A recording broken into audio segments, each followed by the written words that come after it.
Terima kasih ya Tuhan atas pagi hari ini.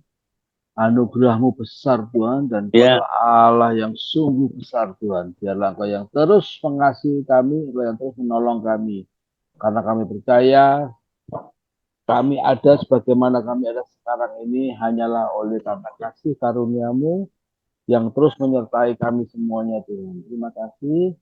Kalau sebentar kami akan membagikan sebagian dari firman-Mu, biarlah kami yang hadir di tempat ini juga mempersiapkan hati kami untuk menerima firman-Mu, untuk menerima benih firman, untuk menerima sebagian dari firman ini Tuhan, sehingga firman ini boleh tumbuh subur dalam hati kami, dan terus kami akan percaya dan itu akan berbuah-buah dan buahnya pun akan tinggal tetap.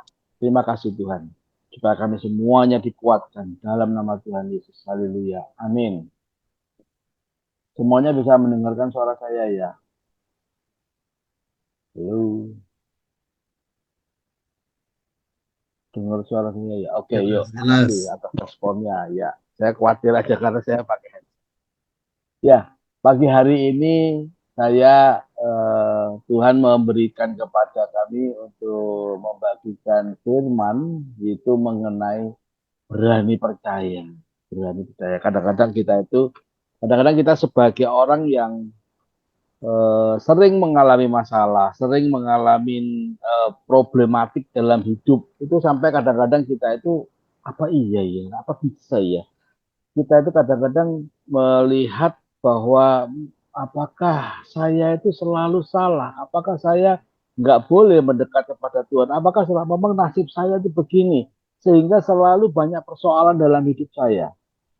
Rasanya persoalan kok nggak pernah berhenti. Nah, itu yang sering menghinggapi kita semuanya. Bahkan kita merasa kalau kita mencari Tuhan, kalau kita berdoa kepada Tuhan, kalau kita bertanya kepada Dia, kalau kita minta tolong kepadanya, rasanya nggak pantas. Nah, ini yang perlu kita bongkar semuanya, bagaimana firman itu berbicara tentang hal-hal seperti itu, tentang bagaimana kita menjadi orang yang istilahnya berani percaya. Dan apa dasar dari berani percaya ini adalah karena Tuhan Yesus itu tidak melihat kegagalan kita. Itu yang perlu kita camkan. Tuhan Yesus tidak melihat apa yang gagal kita lakukan, tetapi Dia mau melihat iman kita. Itu yang harus kita camkan dalam hati kita, sehingga kita menjadi orang-orang yang berani percaya. Ternyata percaya pun perlu keberanian, Bapak Ibu ya. Jadi kadang iman terbesar itu bukan iya Bu, muncul dari kenapa? Lagi ya. pergi Bu? Bentar, saya Iya, iya bentar. Bu, maaf Su, lagi ngesum, masukin kotak pos itu. Pak Henry, tolong di mute, Pak Henry. ya, oke, saya dari. Jadi iman terbesar itu muncul dari orang yang paling merasa tidak pantas. Seringkali demikian. Bukan dari orang yang merasa pantas, bukan dari orang yang merasa gua kan siapa gua gitu, siapa saya gitu ya. Seperti Saul. Saul pun pernah kepleset dan itu fatal akibatnya. Apa tindakan fatal? Apa tindakan yang paling fatal yang dilakukan oleh Saul adalah pada saat dia mencari arwah dari Samuel dengan mendatangi dukun di Endor. Itu sangat membuat Tuhan marah dan Tuhan langsung memproses apa yang dia katakan, apa yang Tuhan firmankan. Dan kita tahu ceritanya, Saul kemudian tewas di dalam peperangan. Jadi kalau kalau kita tidak mendengar suara Tuhan, kalau kita seolah-olah tidak mendapat jawaban dari Tuhan, seolah-olah jawaban dari Tuhan itu berlama-lama. Ada banyak hal yang perlu kita pahami. Mungkin Tuhan sedang menunggu kita. Mungkin waktunya harus tepat supaya semua jadinya baik. Jangan sekali-kali kita jangan percaya kepada kuasa-kuasa lain. Itu sangat berbahaya. Jangan percaya kepada manusia. Manusia tidak bisa dipercaya. Jadi marilah kita tetap percaya kepada Tuhan. Karena berkat-berkat itu hanya dari Tuhan. Berkat-berkat itu datangnya dari Tuhan. Jadi yang perlu kita pahami adalah tadi yang saya tagline dari status ini adalah iman terbesar itu muncul dari orang yang merasa paling tidak pantas. Jadi Yesus tidak mencari kelayaan. Jadi dia tidak mencari kelayaan, dia tidak mencari kepantasan. Pantas nggak ya Pak Yosua ini ya saya berkati? Enggak. Dia nggak mencari itu Bapak Ibu. Dia nggak mencari pantas nggak ya Pak Henry ini saya kasih kesembuhan gitu kan? Pantas nggak ya Pak Arianto Yap ini saya berkati? Enggak. Tuhan tidak mencari kepantasan Bapak Ibu. Tetapi sekali lagi Tuhan itu mencari apa? Tuhan mencari kepercayaan atau iman. Iman percaya kita lah yang dia lihat. Kepercayaan kita kepada dialah yang dia lihat. Dan seringkali iman terbesar itu adalah ketika kita berani minta yang paling mustahil. Itu adalah salah satu contoh iman. Iman yang terbesar. Kita adalah berani minta sesuatu yang paling mustahil. Pertanyaannya sekarang berani nggak kita minta satu hal yang mustahil? Rasanya kok hidup saya ini nggak karu-karuan. Dan narasi palsu dari banyak orang yang punya pikiran adalah oke deh kalau gitu sebelum aku minta kepada Tuhan, aku akan memberesi hidup saya lebih dahulu. Itu bukan Injil Bapak Ibu. Itu adalah hukum dengan wajah religius. Dan lebih parah lagi hal ini bikin kita takut untuk minta yang besar dari Tuhan karena kita pikir kita belum cukup bersih. Tuhan tahu bahwa dia datang untuk orang yang sedang sakit. Seorang dokter itu diperlukan oleh orang yang sakit. Tuhan tahu dia datang kepada kita karena kita sedang bermasalah. Yang penting adalah iman. Jadi sekali lagi Tuhan berbicara di sini adalah adakah iman pada saat nanti Tuhan datang yang kedua kali pun bagi kita pagi kita akan tahu bahwa Tuhan juga mencari adakah iman di dunia. Itu yang dia cari. Contoh Lukas atau di catatan saya di Matius juga ada di Lukas 8 ayat 43 sampai 48. Itu adalah kisah tentang wanita yang pendarahan 12 tahun yang menjamah jubah Yesus. Apa yang dia katakan? Yang menarik adalah pada saat dia mau menjamah jubahnya di Matius itu tercatat Matius 9 ayat 21 dikatakan karena katanya dalam hatinya asal ku jamah saja jubahnya aku akan sembuh. Menarik kata-kata ini. Karena menarik ayat ini. Catatan ini sungguh sangat menarik. Menariknya apa? Karena katanya dalam hatinya. Artinya ini Matius setelah peristiwa itu dia mendatangi perempuan itu dan dia menanya sebetulnya apa yang bagaimana kamu bisa berani menjamah jubahnya. Ternyata sebelum dia menjamah jubahnya, dia punya tekad, dia punya kemauan bahwa dia bilang asal ku jamah itu katakan karena katanya dalam hatinya. Jadi nggak ada yang tahu nih kalimat ini sebetulnya. Hanya tercatat di Matius, tapi tercatat di Matius. Artinya Matius mewawancarain perempuan ini. Katanya dalam hatinya, asal ku jamah saja jubahnya, aku akan sembuh.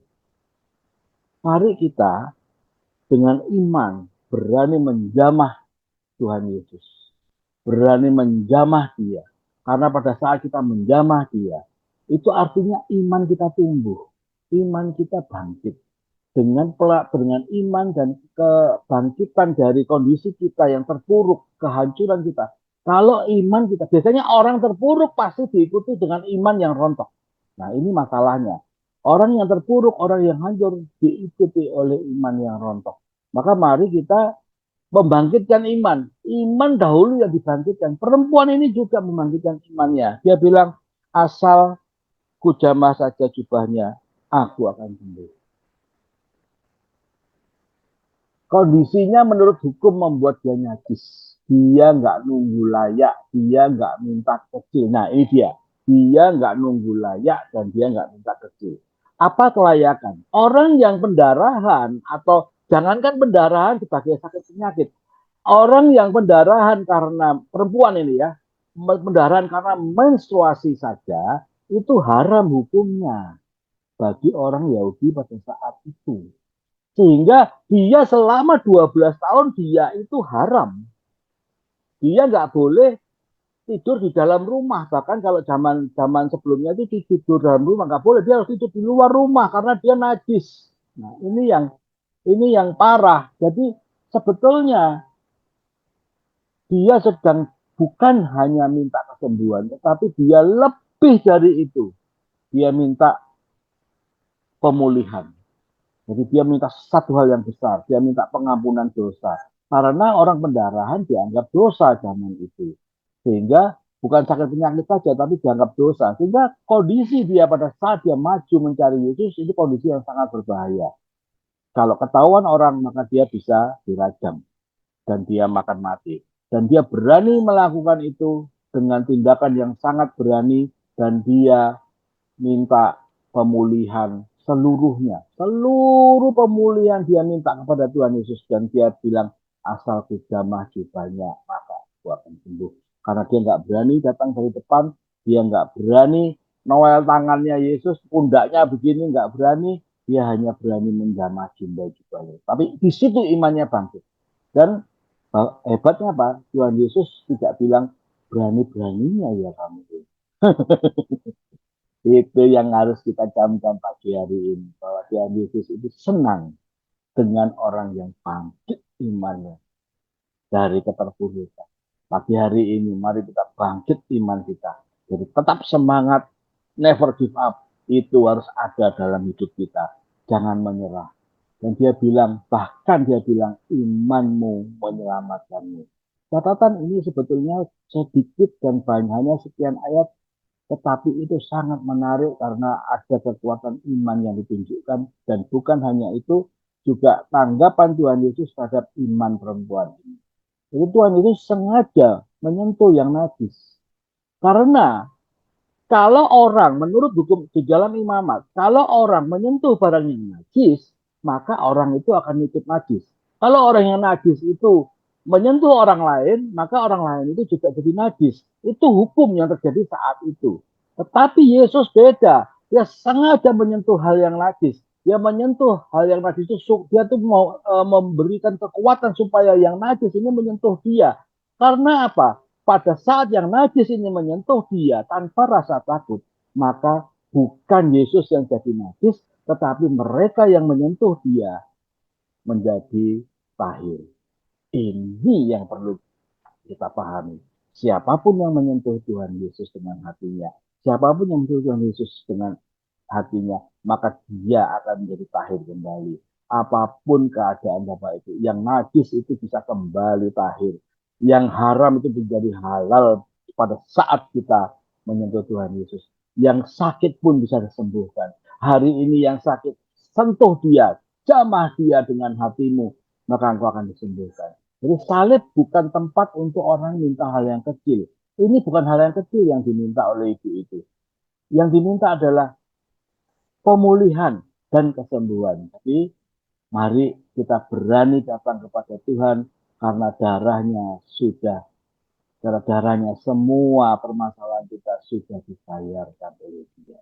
Jadi saat ini kita diingatkan untuk menunda, jangan berhenti menunda datang kepada Yesus karena rasa malu. Jangan.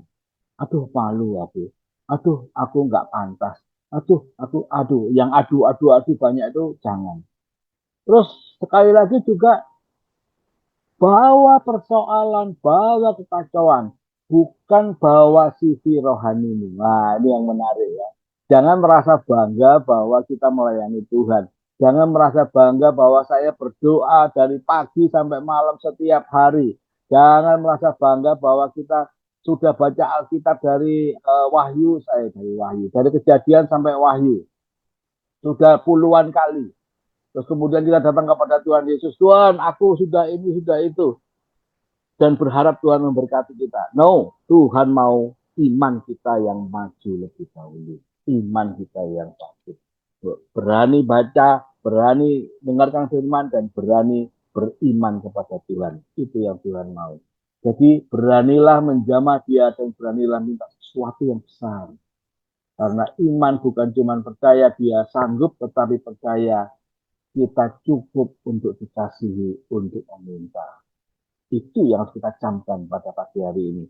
Bukan hanya dia sanggup, tetapi kita cukup dikasihi untuk meminta. Nah, jadi Bapak Ibu, yang sedang bermasalah, yang berat problemnya, yang sakitnya, dokter sudah nyerah, yang keuangannya porak-poranda, yang keluarganya korat-karit.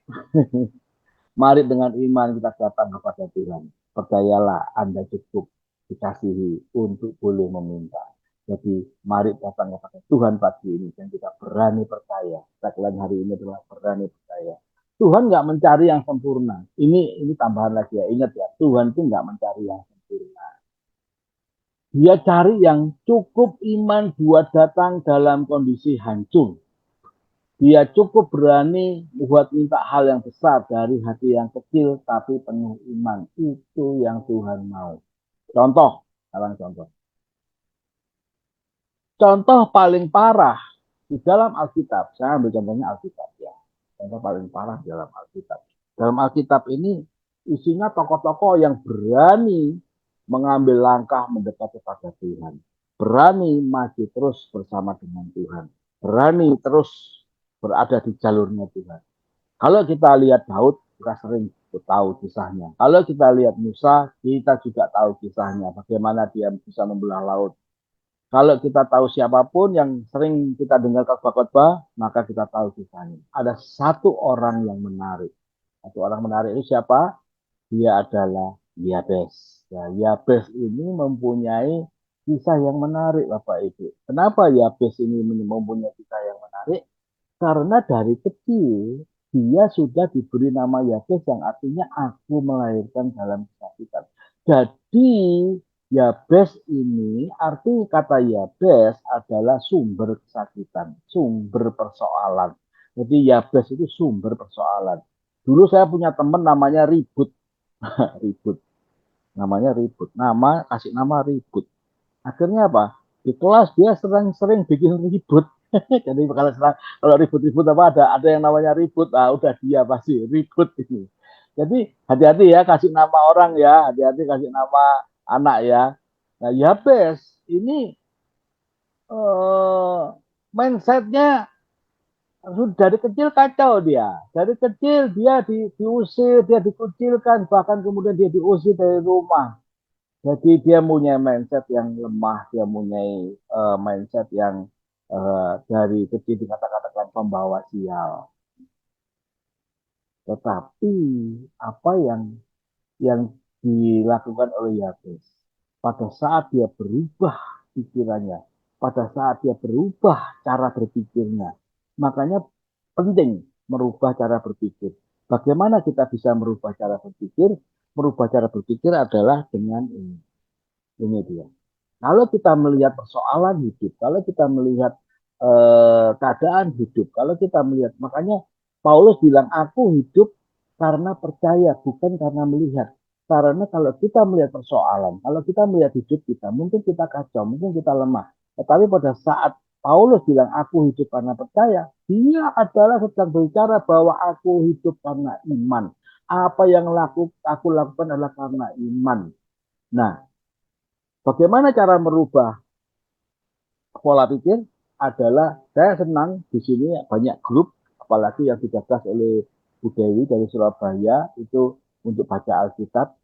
Tetapi sebetulnya Tuhan nggak pernah menyuruh kita baca Alkitab, tetapi yang disuruh Tuhan adalah merenungkan firman Tuhan. Lebih dalam ya Bapak Ibu ya. Merenungkan. Alkitab bukan untuk dibaca tapi direnungkan. Karena kalau dibaca bisa macam-macam hasilnya. Tapi kalau direnungkan maka kita akan menghasilkan sesuatu yang luar biasa. Jadi Yabes pada akhirnya dia mendeklarasikan berkatilah aku sungguh-sungguh. Yabes tidak merengek, dia mendeklarasikan Tuhan berkatilah aku sungguh-sungguh. Dan akhirnya muncul doa Yabes yang sangat terkenal itu. Di dalam pikiran Yabes bilang, kalau dunia kasih aku luka, Tuhan bisa kasih aku berkat yang berlimpah. Nah ini dia, mindsetnya dia berubah. Jadi mari pagi hari ini untuk bisa mendekati Tuhan, untuk bisa percaya kepada Tuhan, untuk bisa membangkitkan iman, kita mulai dari mindset kita mulai ubah dari cara berpikir kita. Jadi ada 4 permintaan, satu pola dengan satu pola pikiran yang besar dari Yabes. Pertama adalah berkatilah aku, kata berkatilah aku, nanti bisa dibaca ya doa Yabes ya Bapak Ibu ya. Berkatilah aku, maka itu artinya aku percaya Tuhan itu murah hati. Percaya Bapak Ibu, Tuhan adalah Allah yang murah hati. Perluas wilayahku, aku gak mau hidup sempit karena takut. Jadi aku gak mau terbatas oleh ketakutanku. Aku nggak mau terkungkung oleh ketakutanku. Aku nggak mau terkungkung oleh pola pikirku. Aku nggak mau terkungkung oleh pola pikir orang tuaku. Orang tuaku boleh mengatakan aku pembawa sial. Orang tuaku boleh berkata, atau lingkunganku boleh berkata, aku anak sial. Karena aku lahir, mamaku meninggal, dan segala macam. Banyak orang Chinese itu begitu. Kalau anak lahir, mamanya meninggal, maka disebut ini anak pembawa sial. Percayalah bahwa kita nggak perlu takut oleh hal-hal seperti itu karena Tuhan yang menyertai kita. Sertai aku, karena tanpamu aku bukan apa-apa. Dan lindungi aku dari kecelakaan. Aku bukan hanya minta sukses, tapi aku minta keselamatan jiwa. Nah ini mindset ya best. Kita harus punya mindset seperti ini bahwa kita adalah umat pemenang, bahkan lebih dari pemenang. Jadi Tuhan nggak tersinggung dengan doa Yabes. Dia jawab doa yang berani. Dan kalau kita baca di 1 Tawarikh 4 ayat 10 dikatakan, dan Allah mengabulkan permintaannya. Luar biasa. Doa-doa yang dengan penuh iman itu dikabulkan Tuhan. Jadi karena mindset Yabes, aku berdoa bukan karena aku pantas, tapi karena Tuhan suka dengan orang yang berani percaya. Berani percaya itu ternyata perlu keberanian. Berani percaya. Mari kita yang sudah mentok sana, mentok sini, ke sana mentok, ke sini mentok, berdoa dengan mindset Tuhan suka dengan orang yang berani. Berani untuk maju terus, berani untuk bertahan di dalam Yesus, berani untuk terus percaya bahwa Yesuslah jalan kebenaran dan hidup itu. Sehingga apapun persoalan kita, apapun keadaan kita, jalan boleh buntu, dunia boleh nutup jalan-jalan kita, tetapi Tuhan yang buka jalan. Dunia boleh menyalahkan kita, kamu salah kamu, tapi Tuhan punya kebenaran. Dunia boleh, kamu tuh mati aja, dia lebih baik kamu mati, atau bukan dunia, bahkan kita sendiri pernah pada satu titik, mati aja, mati aja. Siapa yang pernah ngalamin hal seperti itu? Bangun tidur itu kok masih hidup ya? Orang yang susah banget itu pasti kalau bangun tidur itu ya, atau kalau kita berangkat tidur, ya sebaiknya semoga besok mati. Ada nggak yang demikian? Lebih baik gua besok mati aja. Nah, hal-hal demikian kalau itu adalah situasi yang merasa kita tidak pantas. Jadi ubah pikiran itu semua supaya kita menjadi orang dan kita punya pikiran bahwa kita cukup dikasihi Tuhan sehingga kita akan menerima jawaban-jawaban. Jadi Tuhan Yabes berkata kepada Tuhan, Tuhan, aku bukan label namaku. Siapapun aku, Yabes itu bilang, aku bukan trauma yang menamparku. Jadi apapun trauma yang sedang Bapak Ibu hadapin, aku anak yang diubahkan dengan pola pikir langit, dari pola pikirnya Tuhan Yesus. Dan hidup yang dibentuk dari doa itu yang harus kita pegang. Bahwa kita adalah orang-orang yang didesain karena kita diciptakan serupa dan segambar dengan Dia. Percayalah bahwa kita diciptakan tidak main-main. Bahkan Yabes pun yang dikatakan anak membawa sial, itu diciptakan Tuhan dengan segala rencananya. Jadi percayalah bahwa di dalam hidup Bapak Ibu terkandung rencana Allah. Terkandung rencana Allah yang dahsyat. Jangan percaya oleh keadaanmu. Jangan percaya keadaanmu yang sekarang terpuruk. Jangan percaya oleh keadaanmu yang sekarang hancur lebur. Jangan percaya oleh keadaanmu yang sekarang kau bukan siapa-siapa. Tetapi pada saat engkau bangkit dan percaya, dan engkau berani percaya, maka engkau akan menjadi satu hal yang luar biasa yang akan diperhitungkan oleh orang. Mindset Yabes saat itu, aku nggak bisa pilih asal usulku, tapi aku bisa pilih responsku. Jadi kita memang nggak bisa milih jadi anaknya siapa. Kita nggak bisa pilih jadi anaknya presiden, anaknya raja, anaknya orang kaya, atau anaknya tukang beca, atau anaknya tukang ojek gitu ya. Kalau sekarang tukang ojek, kita nggak bisa pilih. Tetapi kita bisa membuat respons kita. Kita bisa memilih respons kita. Apa yang menjadi mindset kita hari ini? Apakah aku masih mikir bahwa aku nggak layak, aku terlalu hancur, aku terlambat buat berubah? No, tidak ada kata terlambat, tidak ada kata terlalu hancur, tidak ada kata terlalu layak. Tetapi mari kita seperti Yakub. Tuhan berkati aku. Sungguh-sungguh berkati aku. Bukan prosperity, bukan minta supaya orang jadi kaya atau bagaimana, bukan itu ya maksud saya, tetapi marilah kita datang kepada Tuhan dengan segala persoalan kita, dengan merubah mindset kita. Apapun persoalan kita, jangan cuma minta penyelesaian pada saat soal itu, tetapi mintalah satu yang lebih besar, yaitu Tuhan membangkitkan kita dari terpurukan, membangkitkan kita dari segala persoalan yang ada, apakah persoalan-persoalan itu dari keluarga, persoalan-persoalan itu dari suami, dari istri, persoalan dari anak, atau persoalan bahkan banyak persoalan-persoalan yang kita buat karena kita sendiri, tetapi pada saat kita maju bersama dengan Yesus dan kita berani percaya, maka banyak hal yang bisa kita lakukan. Banyak hal yang kita bisa kerjakan.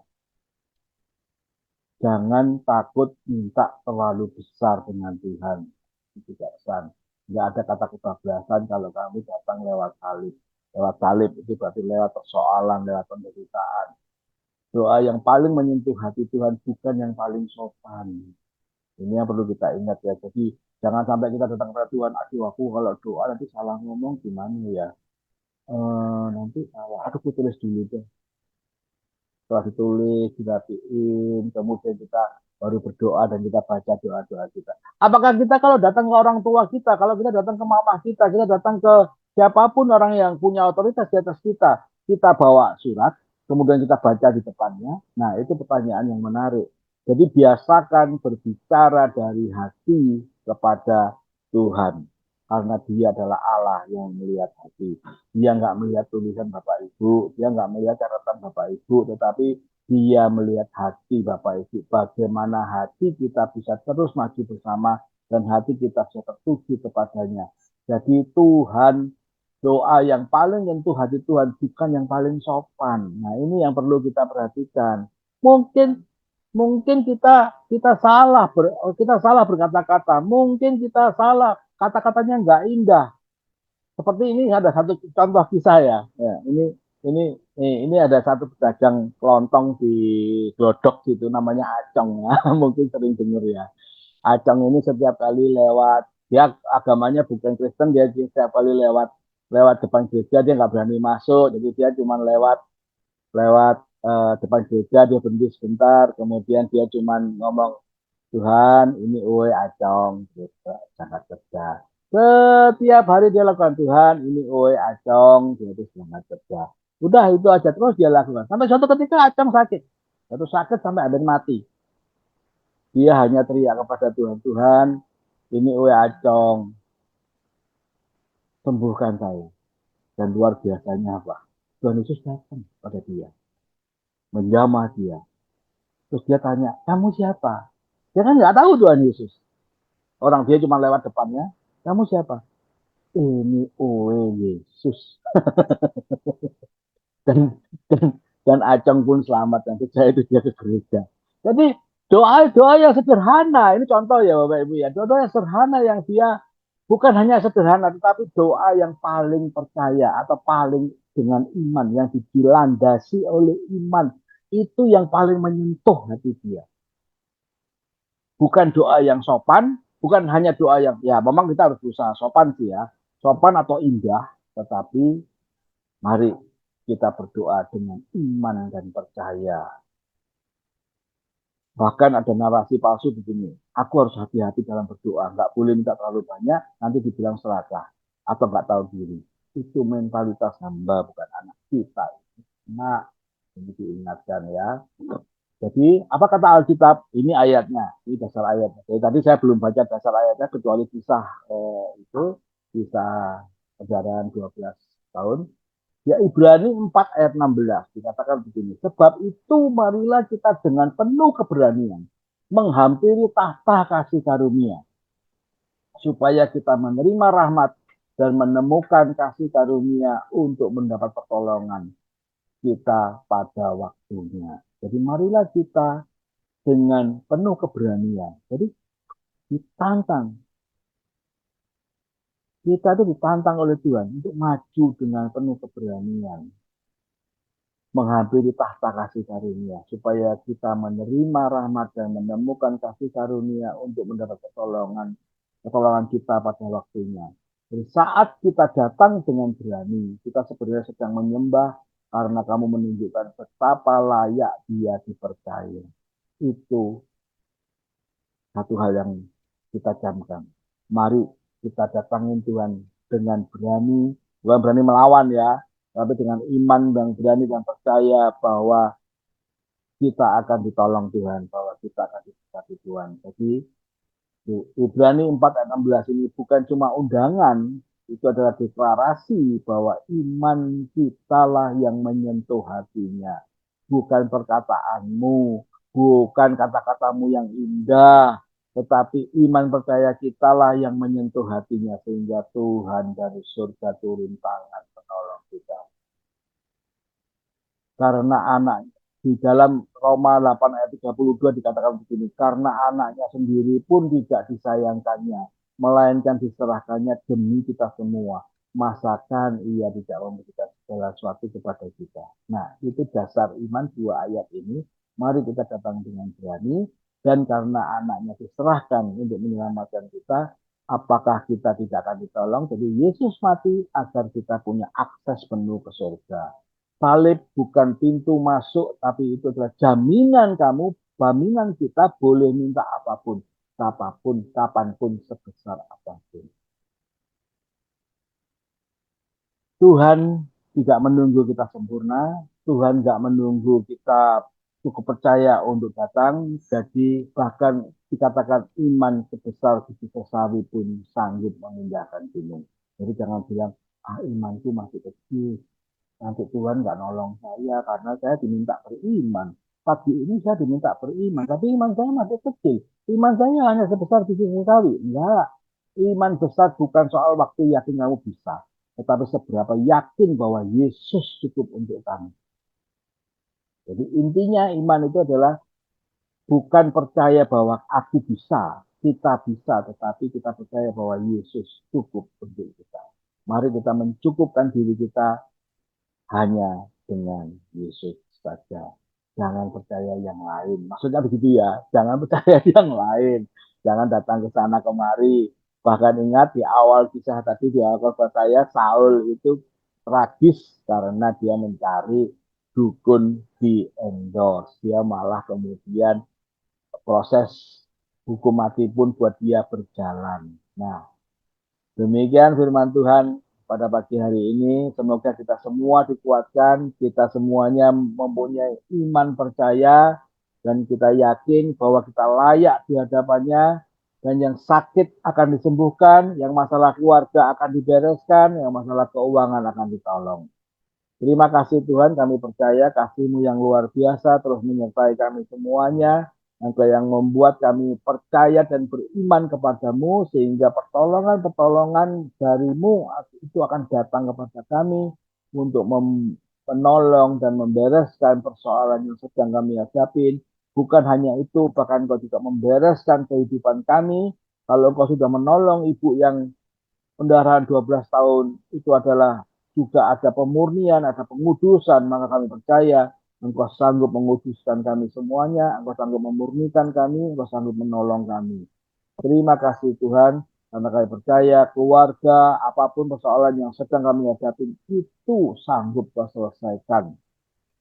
Terima kasih Tuhan. Dalam nama Tuhan Yesus. Haleluya. Amin.